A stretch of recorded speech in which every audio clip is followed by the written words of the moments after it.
it's our first AGM here in Adelaide. We've grown. We have a lot more shareholders down here. Our technical team is growing here. We still have a small corporate office in Brisbane, which has Mike, our CFO, and Tracy, our office manager and accounts clerk, and Rob Lightfoot, one of our senior geologists who looks after our Alligator Rivers and Piedmont area. So we've still got a small office there, but we have a growing technical team here in Adelaide looking after in particular the Sampire project and the Big Lake uranium project and some other matters. So we wanted to do a broadcast just to allow more shareholders to be able to listen in with those who can't travel. We do have a large shareholder base, and Mike, at last count it was over 8,800. Yeah. So yeah, we'd like to reach as many as possible. We put out a lot of our information now, not just on the ASX, but also on socials, on LinkedIn and on Twitter. We have we're investigating other means to get information to shareholders. So if any time any shareholders have suggestions on that, please let us know. I want to acknowledge and respect the traditional owners on the grounds where all our tenements are and that we've worked with. We've worked with at least 9 traditional owner groups in Arnhem Land. We're working with 2 groups around Big Lake uranium and 1 group around the Sampire project. And we also acknowledge the pastoralists, the communities we work in and around, and these range from pastoralists around the Sampire region, 2 pastoralists in the Cooper Basin area, and also a community of a village around Varallo in northern Italy, where our Piedmont project is. We're just to the north of there, so we've engaged over 4 years off and on with that group. And now we're engaging quite actively with the Whyalla community around the Sampire project. So we acknowledge their patience in working and dealing with us. We try to approach on a very early basis those groups, even prior to announcing the evening before announcing the acquisition of Sampire. We engage with key government people and council and mayor in Whyalla, so they're not surprised. And we continue to do that. In fact, Andrea and I are up there next week talking to the new mayor and council and a range of other people in Whyalla.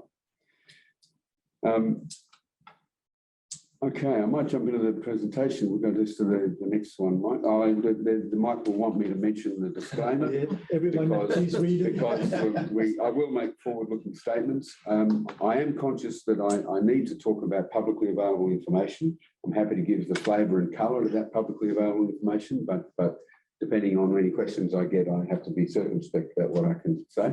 But this has been released to the ASX. This has all been released to the ASX. This presentation is available online now.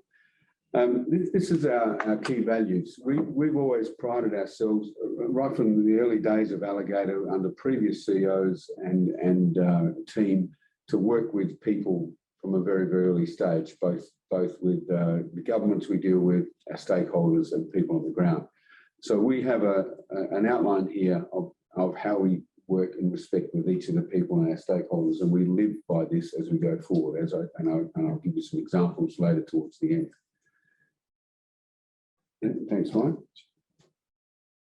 Our strategy. Now, our strategy document's been out for a while now, and the board and ourselves had a recent discussion about enlarging the strategy slightly. So you know our focus on uranium, and that's still a very, very prime focus for us through the Sampire project. We are on the ground again at Alligator Rivers after a hiatus of some years. Our Big Lake uranium assets over the Cooper Basin, we're in the final draft stage of an agreement with the first Indigenous group to be able to get on the ground next year. And in Piedmont, we also had a hiatus. You may recall that Milan was one of the first places that had a big run of COVID in early 21, so we were not able to get there for some years, but this year we've been on the ground. But as well as that focus on uranium, we are going to commence evaluation on our existing tenements for strategic energy-related minerals. So you'd be aware that in and around the Alligator Rivers area, you've got a really, really high weathering profile. So we want to investigate what other sort of minerals could they be potential. We know there's copper present in some areas. We want to have a look at what else is there. We know in the Cooper Basin that while we've got potentially uranium, some spikes of uranium and some small intersections from previous explorers, what else is in the ground there, what else is at depth in the ground there.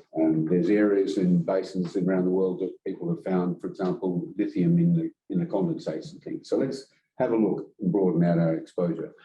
We do know that in Sampire, we don't have a massive amount of minerals in the saline water and solutions, but our tenement package is quite large. So we're going to have a look at what else could be found on there. So that's the sort of main aim for that work.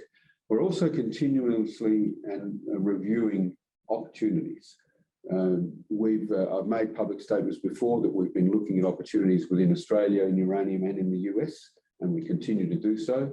Paul alluded to an international M&A team, which is a series of consultants we use to help evaluate projects or bring project opportunities to us. So we're constantly doing that as well. Now we have a strategic relationship with the global trading group Traxys. Traxys trade anywhere up to £15 million of uranium a year, as well as other energy-related minerals. This arrangement, they're a marketing agent for us. So they're helping us with future discussions for future offtake contracts from future production. But they also provide us with a lot of market intelligence. They help us with evaluation of what might be outcomes of different political scenarios around the world. For example, they've had a close relationship in the past with Russian uranium suppliers. So we do have a good, solid information flow of what's occurring in the business of nuclear and uranium.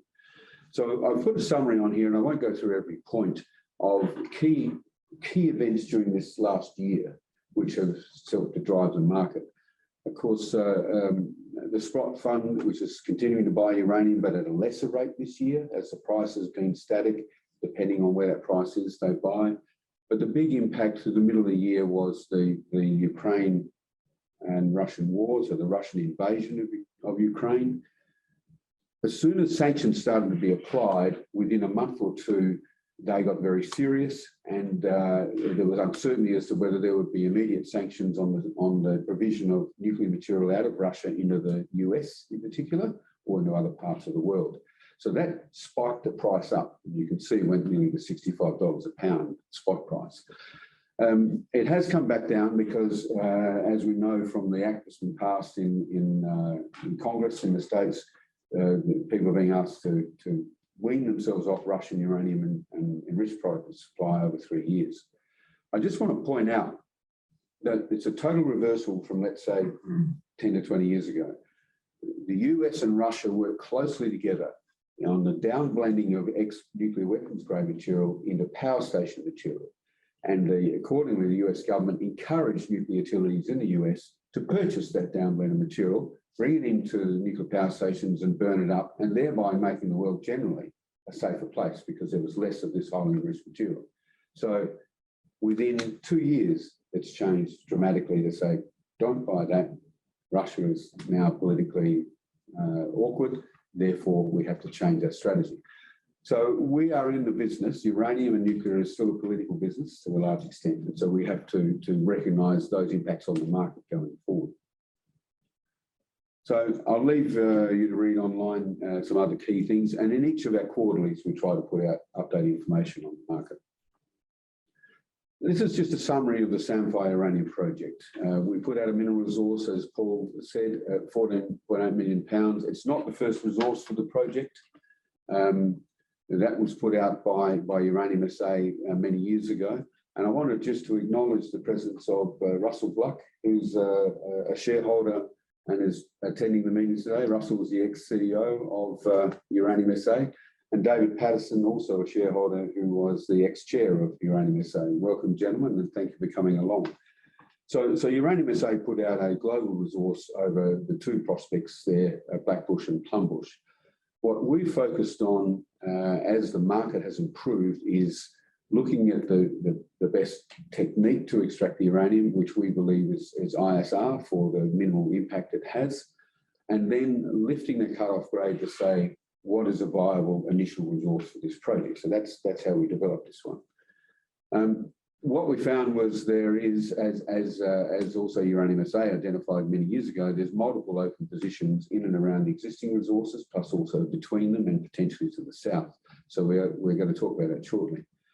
It's a shallow deposit. That makes it even a little cheaper to deal with. it does have a high salinity water table, and that means you've got an additional cost within the processing, which we were well aware of and as part of our study work.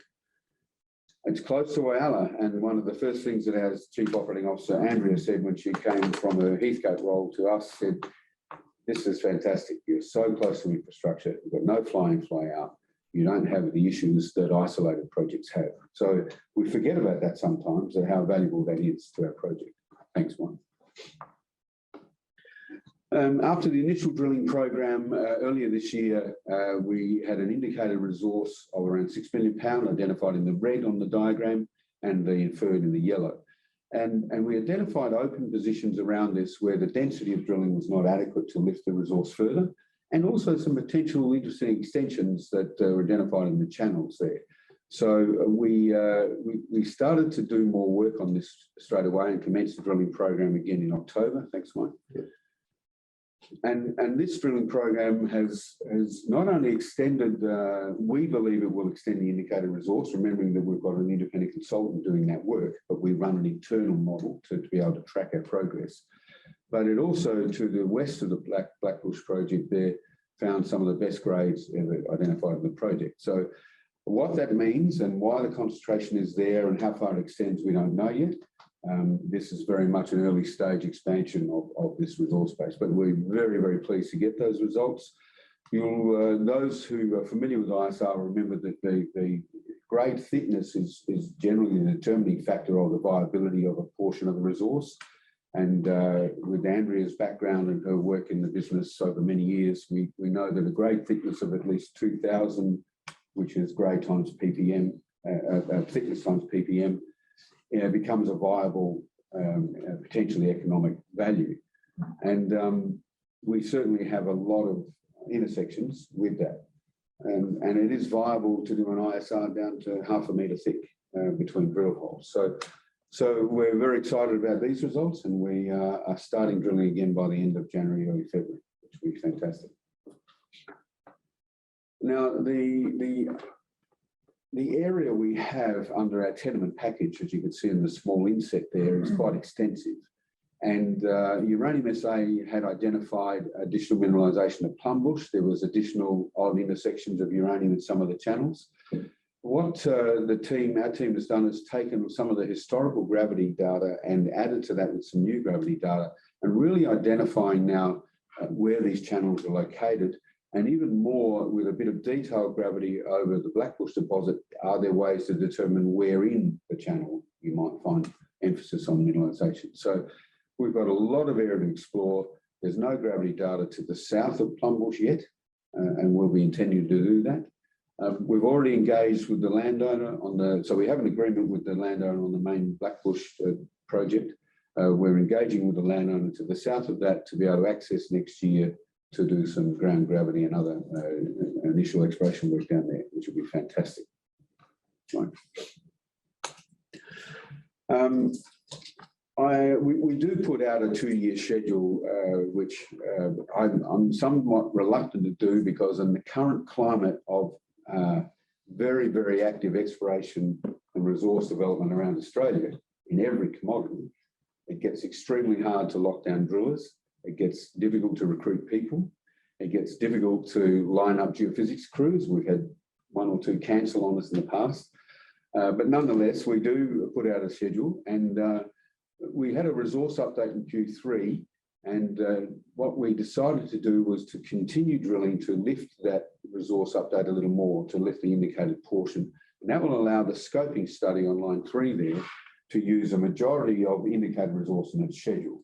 Under ASX guidelines, you really need to use a majority of indicated rather than inferred in the schedules, even for a scoping study. So that scoping study models are all set up. The resource databases with our independent consultant for establishing the resource.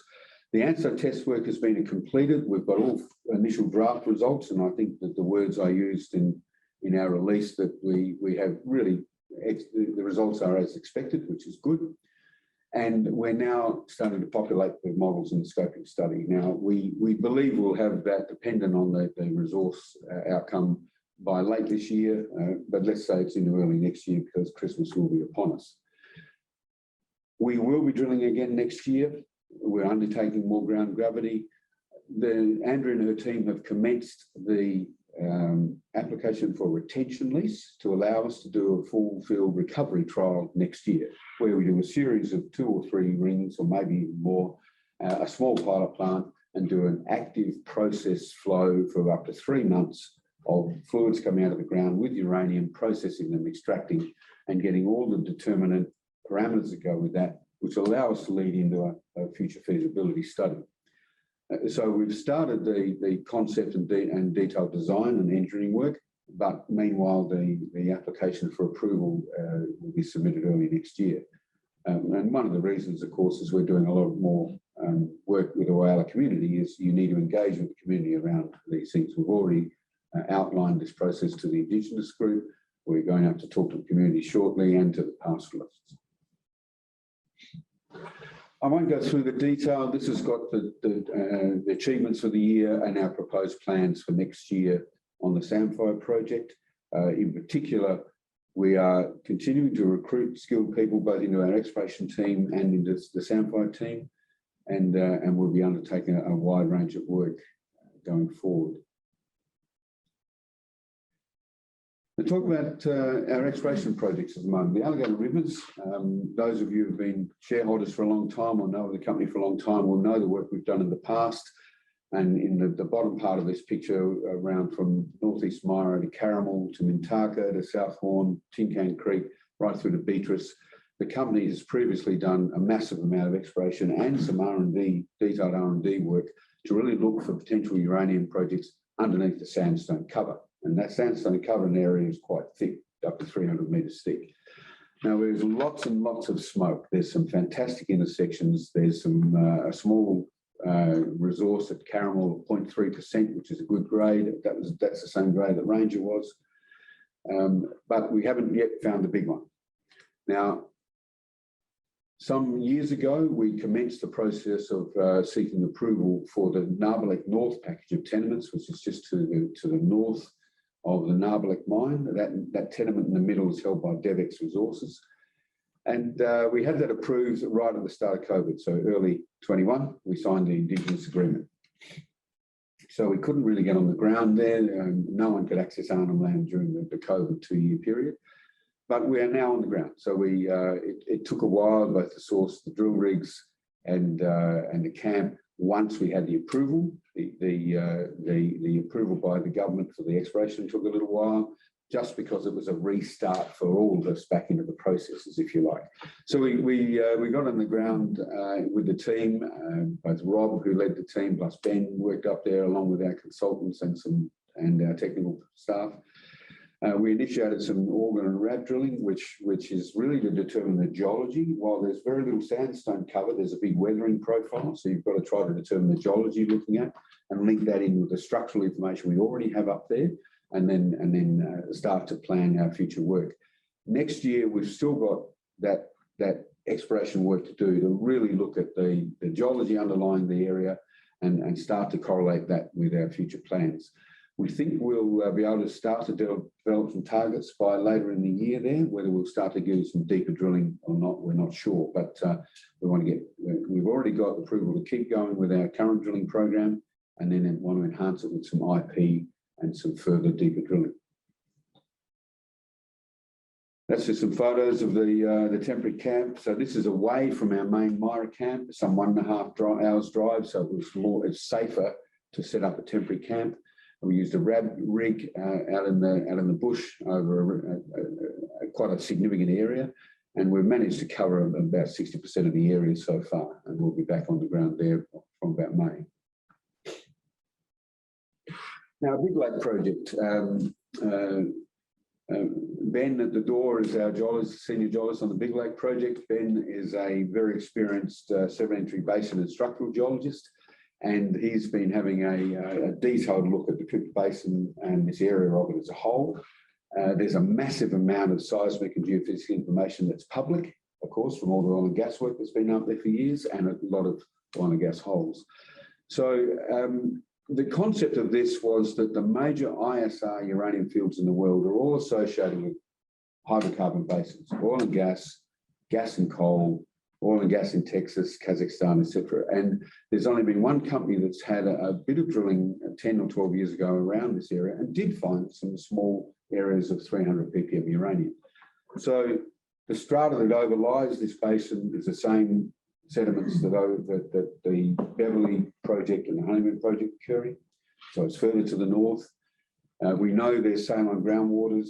We know there's uranium in the system. You know you've got a very hot granite underneath. This is where the geothermal energy companies 15 years ago were trying to get their processes working.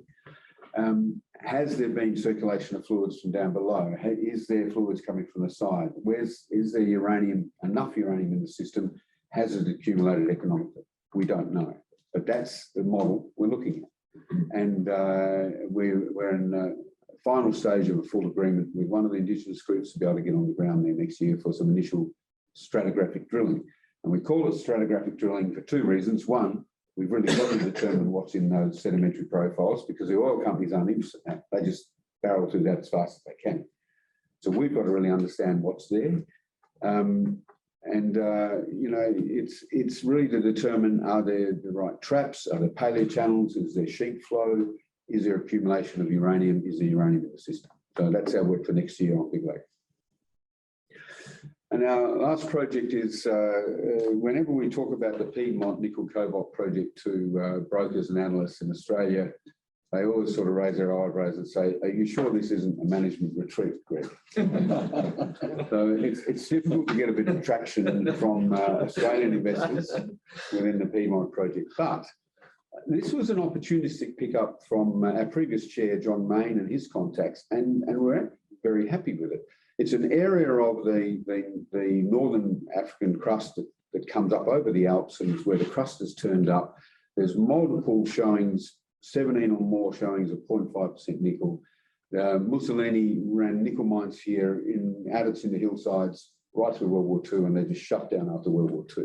There's no work done. The first work in 2015 was some geophysics survey, wasn't even processed, and we picked it up and processed it. But through our ground truthing, which is really going back to some of the old mines and the outcrops in the foothills of the Alps here, we found some great grades and a high percentage of cobalt related. So we decided to pursue it a little more. We had a hiatus, of course, with COVID. We started to talk to potentially strategic partners. Many of them said it's very early stage. So what we then agreed to do is we're going to do some ground EM, to really try and determine are there conductors or interesting areas at depth, which we might follow up. Now that ground EM's been done. We have our geophysicist out of Brisbane who is starting to correlate that work now, and we'll see how that comes out, and we'll start to engage further on it next year. We do have some drilling permits approved to drill if we wish, and we'll start to evaluate that. The photos on this, there's a sort of panorama there of the sort of foothills that we're seeing. Just to the top of that picture is where the old mines were.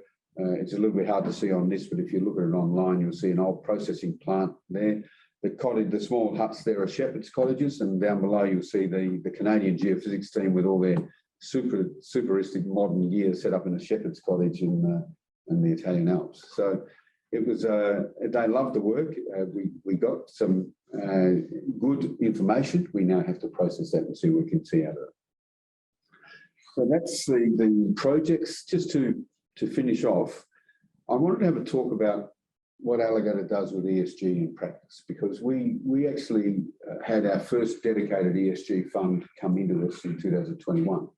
And they came into us largely because they're interested in uranium, because of its link up through nuclear into sustainable energy, but also when they realised how much engagement we'd had with Indigenous employees and Indigenous groups and the work we'd done with them up in Arnhem Land.